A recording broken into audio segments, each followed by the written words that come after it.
ஒருத்தன் ரோட்டில் நடந்து போயிட்டுருக்க போது அவன் மேலே ஏதோ வந்து விழுது. என்னடா அது நம்ம மேலே விழுந்தது அப்படின்னு சொல்லி பார்க்கும்போது அது ஒரு கல். அந்த கல் கொஞ்சம் பார்க்க வித்தியாசமாக இருந்தது. அதை அவன் அப்படியே பேக்கெட்டில் போட்டு வீட்டுக்கு போயிட்டான். வீட்டுக்கு போனதுக்கப்புறம் கொஞ்சம் சோர்வாக இருந்ததுனால துணியெல்லாம் மாற்றிட்டு பழைய துணியை வாஷிங் மிஷினில் போட்டு குளிக்க போயிட்டான். குளிச்சுட்டு நல்லா தூங்கிட்டான். அடுத்த நாள் காலையில் அவனுக்கு ஃபோன் அடிக்குது. ஃபோன் எடுத்து பேசுகிறான். அது ஒரு கம்பெனி HR. ஒரு இன்டர்வியூக்காக அந்த கால் வந்திருக்கு. இவனும் அவசரமாக அந்த இன்டர்வியூக்கு கிளம்பி போயிடுறான். இன்டர்வியூவில் ஒரு நாள் ஃபுல்லாக ஆகிடுது. இன்டர்வியூ முடிச்சுட்டு சோர்வாக வீட்டுக்கு வந்துடுறான். போட்டுட்டு இருந்த துணியை வாஷிங் மிஷினில் போட்டு மறுபடியும் குளிக்க போயிடுறான். குளிக்க போயிட்டதுக்கப்புறம் புது துணி மாற்றிக்கலான்னு அலமாரியை திறந்தா உள்ள துணியே இல்லை. என்னடான்னு பார்த்தா ஒரு வாரம் துணி துவைக்காமலே இருக்குது. அதனால் வாஷிங் மிஷினை ஆன் பண்ணுறான்.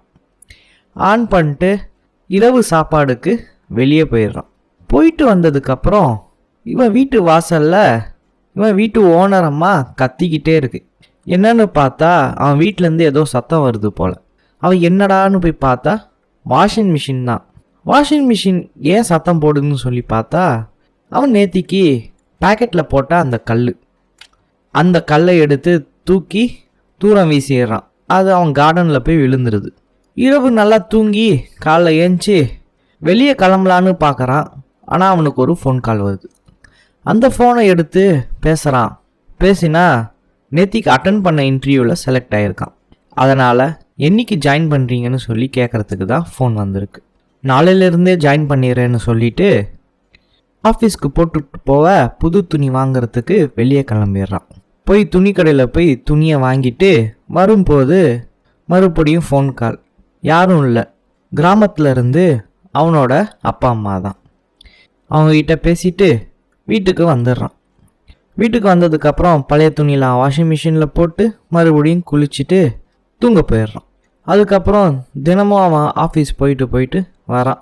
ஒரு வாரம் கழித்து இதே போல் ஆஃபீஸ் போயிட்டு வீட்டுக்கு வரும்போது ஒரு நாய் அவன் காய போட்ட துணியை கவ்விட்டு அப்படியே ஓடுது. அந்த நாய் பின்னாடியே ஓடுற இவன் கார்டனில் ஒரு கல் தடுக்கி கீழே விழுந்துடுறான்.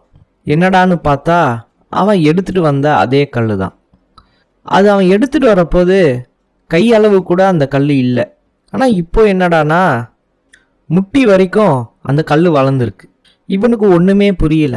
எதுவாக இருந்தாலும் பகலில் பார்க்கலாம் அப்படின்னு தூங்க போயிடுறான். அடுத்த நாளைக்கு காலையில் அந்த கல்லை பார்க்க போகிறான்.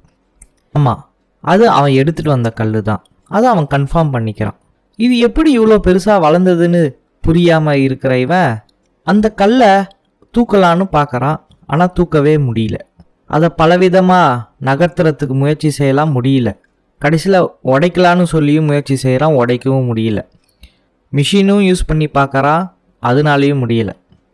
இந்த கல் உண்மையாகவே வளருது அப்படிங்கிறத கன்ஃபார்ம் பண்ணுறதுக்காக இன்னும் ஒரு வாரம் காத்திருப்போன்னு சொல்லி அந்த இடத்துல ஒரு கேமராவை ஃபிக்ஸ் பண்ணிவிட்டு ஆஃபீஸ்க்கு கிளம்பி போயிடுறான். ஆஃபீஸ்லேருந்து வரப்போது அவனோட பழைய நண்பனை ஒருத்தனை யதார்த்தமாக சந்திக்கிறான். அந்த நண்பன் இன்றைக்கி நீ என் கூட தான் டைம் ஸ்பெண்ட் பண்ணணும்னு அவங்க வீட்டுக்கு கூட்டிகிட்டு போயிடுறான். அந்த நண்பன் கூட அந்த இரவு ஃபுல்லாக ஸ்பெண்ட் பண்ணிட்டு அடுத்த நாளைக்கு அவன் நண்பன் வீட்டில் இருந்தே ஆஃபீஸ்க்கு போயிடுறான்.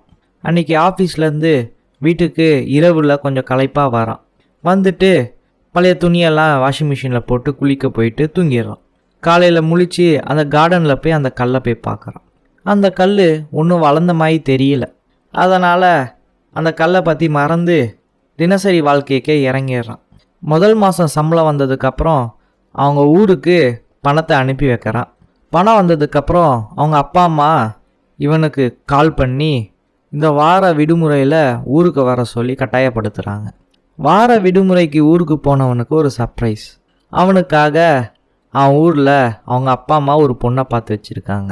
அந்த பொண்ணை நிச்சயம் பண்ணுறதுக்காக தான் இவனை கட்டாயப்படுத்தி ஊருக்கு வர வச்சுருக்காங்க. இவனுக்கும் பொண்ணை பிடிச்சி போயிடுது, பொண்ணு வீட்டுக்கும் இவங்களை பிடிச்சி போயிடுது. நிச்சயமும் பண்ணிடுறாங்க. வார விடுமுறை முடிஞ்சதுக்கப்புறம் அவனோட இயல்பு வாழ்க்கைக்காக நகரத்துக்கு மீண்டும் வரான். வந்து அப்படியே கொஞ்சம் நாட்கள் போகுது. அதன் பிறகு ஒரு நாள் காலையில் அவன் எழுந்திருக்கிறதுக்கு முன்னாடியே யாரோ கதவு தட்டிட்டு இருக்காங்க. யாருன்னு சொல்லி போய் பார்த்தா காவலாளி. இவனுக்கு ஒன்றுமே புரியல. என்னங்க சார் விஷயம் அப்படின்னு கேட்க, காவலாளி ஒன்றும் இல்லை, நேத்திக்கு ராத்திரி யாரோ திருட வந்து எதையோ திருடிட்டு போயிட்டான், அவனை அடையாளம் காண்றதுக்காக தான் உங்ககிட்ட வந்திருக்கோம் அப்படின்னு சொல்கிறாங்க. இவனுக்கு அப்போவும் ஒன்றும் புரியலை. அப்புறம் அந்த காவலாளி, உங்கள் வீட்டில் வச்சிருக்கிற கார்டன் கேமராவோட ஃபுட்டேஜை காமிக்க முடியுமான்னு கேட்குறாரு. சரின்னு சொல்லி இவனும் எடுத்து காமிக்கிறான். திருட்டு இருட்டில் நடந்ததுனால அந்த கேமராவில் சரியாக அவனோட முகம் தெரியல.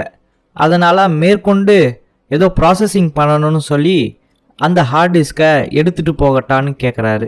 இவனும் கொடுத்துட்றான். போலீஸ்காரரும் அவர் அந்த ஹார்ட் டிஸ்கை எடுத்துகிட்டு போயிடுறாரு. அந்த ஹார்ட் டிஸ்கில் இருக்கிற ஃபுட்டேஜஸை ப்ராசஸிங் பண்ணி திருட முகம் தெரியுதான்னு பார்க்குறாரு. ஆனால் தெரியல. அதுக்கப்புறம் கண்டிப்பாக அந்த திருடன் இதுக்கு முன்னாடியும் அந்த வீட்டை நோட்டம் போகிறதுக்காக வந்திருக்கணும், அதனால் பழைய ஃபுட்டேஜஸை எடுத்து பார்ப்போம் அப்படின்னு சொல்லி அந்த ஃபுட்டேஜஸை ஆராய தொடங்குறாரு. அப்படி ஆராய தொடங்குற அந்த காவலாளிக்கு ஒரு அதிர்ச்சி.